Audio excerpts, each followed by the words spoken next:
भक्त बड़ा भाव से माई के बोला होता कहा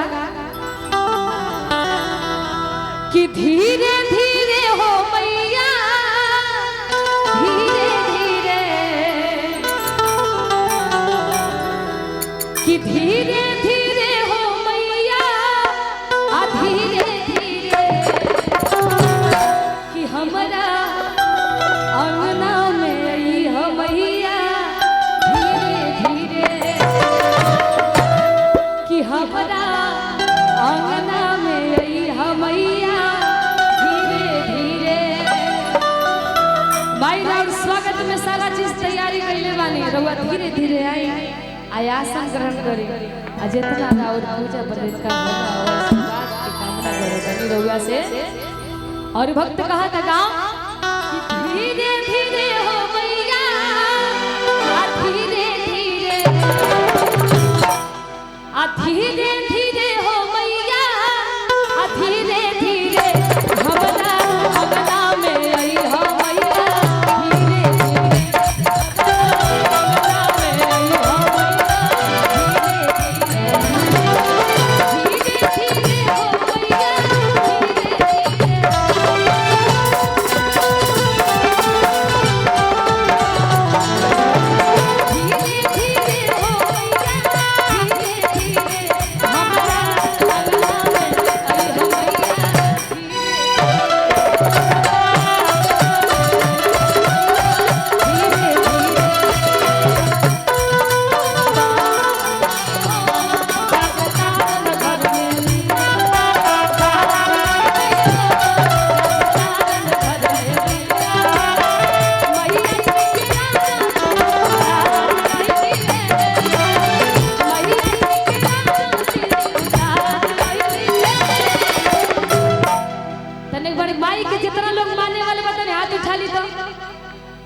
जे माई के माने वाला बताने हाथ उठा लिए। एक हाथ नहीं भाई, दोनों हाथ उठाइए।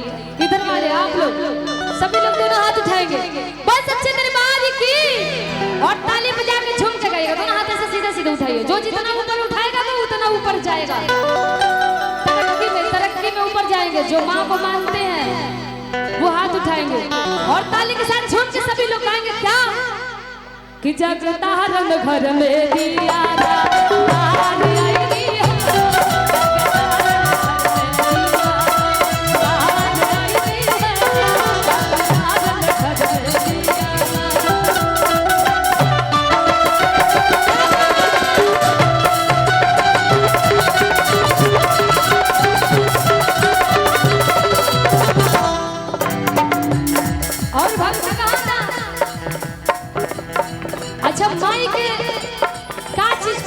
सबसे ज्यादा क्या चीज पसंद करेली माई? पता ना माई का पसंद करेली? देख लो ये कुछ लोग बोले तो शर्मा जाता वाले भैया थोड़ा सा सीटी देखिए। भक्त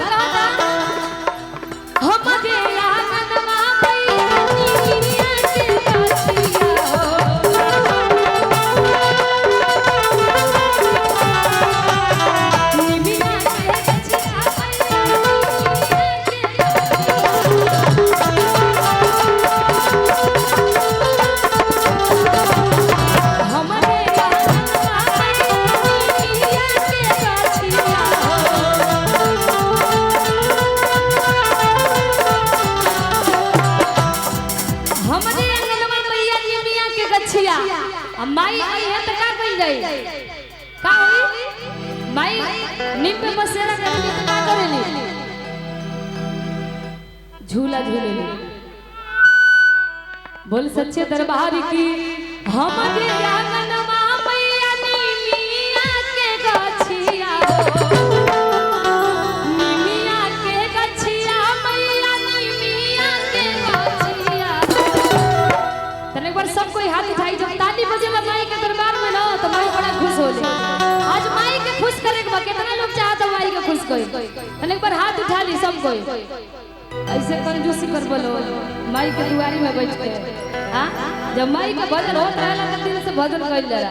हाथ उठा के सब कोई दोनों हाथ उठा के और ताली के साथ झूम के कहे का काम कि हम तो झूलुआ झूलई हो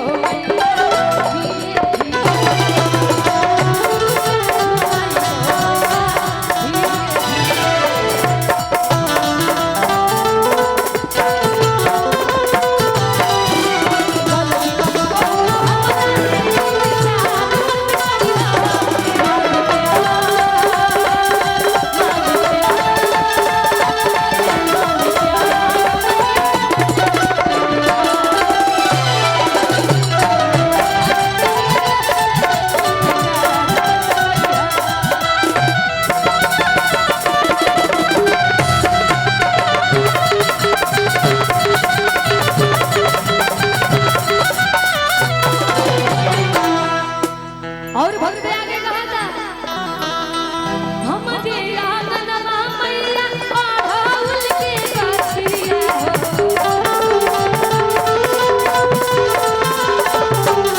अड़हुल के गाछिया अड़हुल के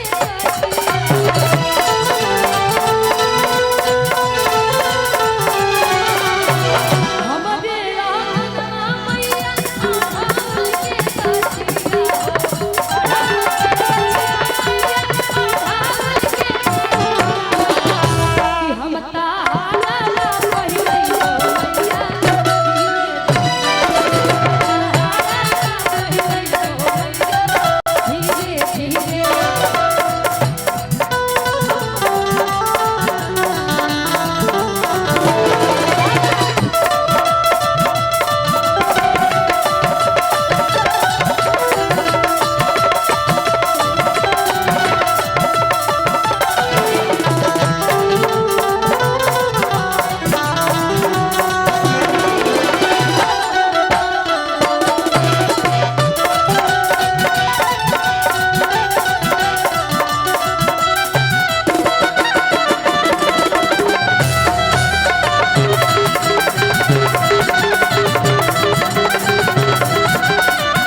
तैयारी के लिए माई से कहा था हमारे आंगनवा मैया भगवान के तैयारी भगवान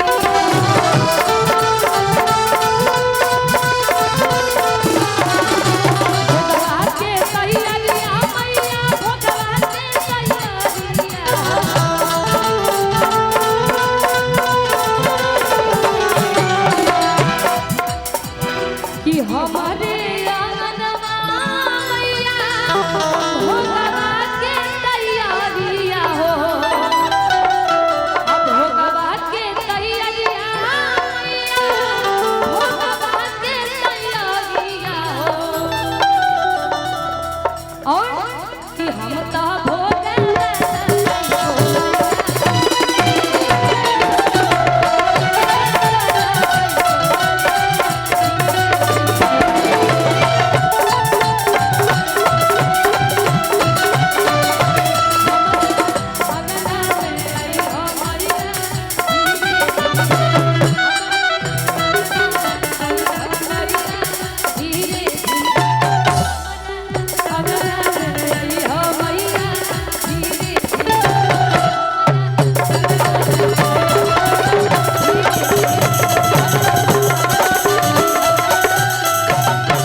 अच्छा लगा तो मैं चाहूंगी और ताली बजाइए।